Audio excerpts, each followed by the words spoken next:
യേശുവിൻ്റെ ഏറ്റവും പ്രിയമുള്ള കുഞ്ഞെ, ഒരുപാട് തവണ നിങ്ങളോട് ചൊല്ലിപ്പറഞ്ഞ് പതിഞ്ഞ ഒരു വചനം, ജെറമിയ 31:16. ഇന്ന് എന്നെ കാണാൻ വന്ന വിശ്വസ്തനായ ഒരു അപ്പൻ പറഞ്ഞു, ഒരു പൊടി കണ്ണുനീരിന് പോലും ദൈവസന്നിധിയിൽ വിലയുണ്ട്. ഒരിറ്റു കണ്ണുനീരിന് വിലയുണ്ട്. ഒരു കുഞ്ഞുമണി കണ്ണുനീരിന് വിലയുണ്ട്. ജെറമിയ 31:16. കരച്ചിൽ നിർത്തി നീ കണ്ണുനീർ തുടയ്ക്കണം.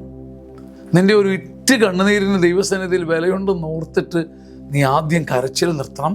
വാവിട്ടലറിക്കറിയാൻ കാരണമുണ്ടായിരിക്കും, പക്ഷെ നീ കരച്ചിൽ നിർത്തണം. കൊച്ചു കുഞ്ഞിനെ പോലെ കണ്ണുനീർ തുടയ്ക്കണം. നിൻ്റെ ഉള്ളിൽ നിനക്ക് വലിയ അഗ്നിപർവ്വതം പൊട്ടുന്ന പോലെ ബോധ്യം വേണം.